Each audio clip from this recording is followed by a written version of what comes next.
నమస్కారం ఎల్జేసీ TV news కి స్వాగతం.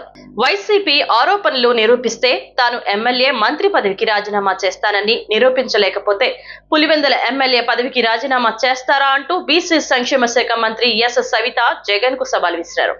మంగళగిరిలోని తెలుగుదేశం పార్టీ కేంద్ర కార్యాలయంలో ఏర్పాటు చేసిన విలేకరుల సమావేశంలో మంత్రి సవితమ్మ మాట్లాడుతూ, వైసీపీ ఆరోపిస్తున్న తల్లికి వందనం నిధులు లోకేష్ జేబులోకి వెళ్లినట్లు నిరూపిస్తే రాజీనామా చేస్తా, నిరూపించలేకపోతే పులివెందుల ఎమ్మెల్యే పదవికి రాజీనామా చేయగలరా అని జగన్ కు సవాల్ విసురుతూ, విద్య విలువ తెలిసిన నాయకుడు నారా లోకేష్ అయితే విద్యకు ప్రాధాన్యతనిచ్చిన ప్రభుత్వం ఎన్డీఏ ప్రభుత్వం అన్నారు.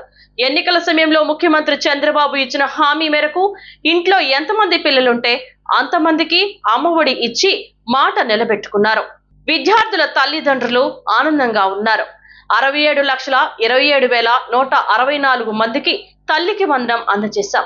దాదాపు 8,745 కోట్లు తల్లికి వందనం కింద డైరెక్ట్ గా తల్లుల అకౌంట్లోకి నిధులు జమ అయ్యాయి. తల్లిదండ్రులు, పిల్లలు చాలా ఆనందంగా ఉన్నారు. గత ప్రభుత్వం చేసిన అప్పులు కట్టుకుంటూ తల్లికి వందనం ఇవ్వడం గొప్ప విషయం. ఇందులో చంద్రబాబు, పవన్ కళ్యాణ్, లోకేష్ బాబుల కృషి ఎనలేనిది. తల్లికి వందనం పథకానికి 10,091 కోట్లు వ్యయం చేయనున్నాం. పాఠశాలల అభివృద్ధి కోసం 13,046 కోట్లు వెచ్చించాం. ఇంట్లో ఎంతమంది పిల్లలుంటే అంతమందికి తల్లికి వందనం అందజేస్తున్నాం. ఒక్కరుంటే 13,000, ఇద్దరుంటే 26,000, ముగ్గురుంటే 36,000, నలుగురుంటే 52,000, ఐదుగురుంటే 65,000 అందజేశాం.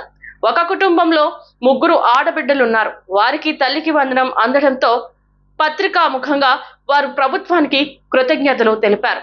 కష్టకాలంలోనూ తల్లికి వందనం ఇవ్వడం గొప్ప విషయం.